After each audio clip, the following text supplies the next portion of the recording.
Depuis combien de temps? Je me doutais bien que j'avais entendu du bruit hier soir dans sa chambre. Depuis combien de temps, Anne? Ça ne sert à rien de te mettre dans cet état. Nous ne t'avons pas interdit de le voir. Du moins, nous devons en discuter avec ta mère. La seule chose que nous voulons savoir pour l'instant, c'est depuis combien de temps il s'introduit chez nous le soir sans même que nous n'en soyons au courant. Réponds, Anne. Ou je regarde les dates dans ton journal. Rends-moi ça! Non, ça suffit. Ça suffit, rassis-toi. Elle n'avait pas le droit d'y toucher. Mon journal intime. Pas le droit de regarder. Si ta chambre avait été toujours bien rangée, je ne l'aurais pas vue. Tu n'as plus le droit d'y rentrer. Ce n'est pas à toi de décider. Qui va ranger ta chambre de toute façon, puisque tu n'acceptes plus de le faire Ce correctement? ne sont pas vos affaires. Voilà. Alexander lui rend visite pour la première fois visiblement. Je n'ose même pas lire ce qu'il y a écrit en détail. Tu n'as pas le droit de lire. Rends-moi ça. Ça suffit, ta mère ne va pas lire. Seulement, il est important que tu ne nous caches plus ce genre de choses. Et nous ne pouvons pas accepter que cet Alexander s'introduise chez nous comme un voleur. Qu'est-ce qu'il fait? Il enjambe la clôture, ensuite il traverse le jardin et fait le mur. Tu imagines un peu si les voisins voyaient ça?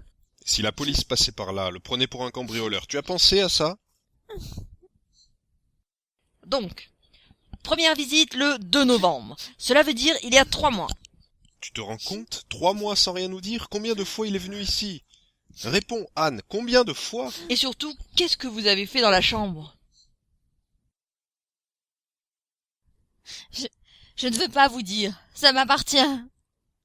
Je vous demande à vous les atrocités que vous faites tous les jours. Qu'est-ce que tu dis? Très bien. Je mets ça à la poubelle. Non, donne! Donne, maman!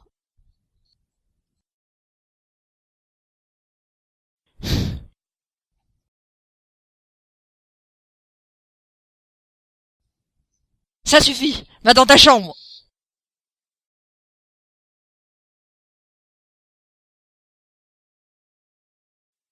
On va reprendre les choses en main, Anne.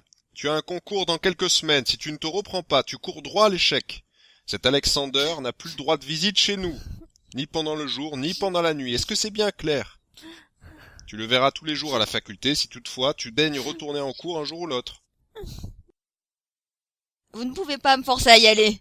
Je ne veux plus sortir dehors. Il n'y a que des gens comme vous dehors. Elle est tombée sur la tête. Il nous faut l'aménager. Sinon elle va rater son concours.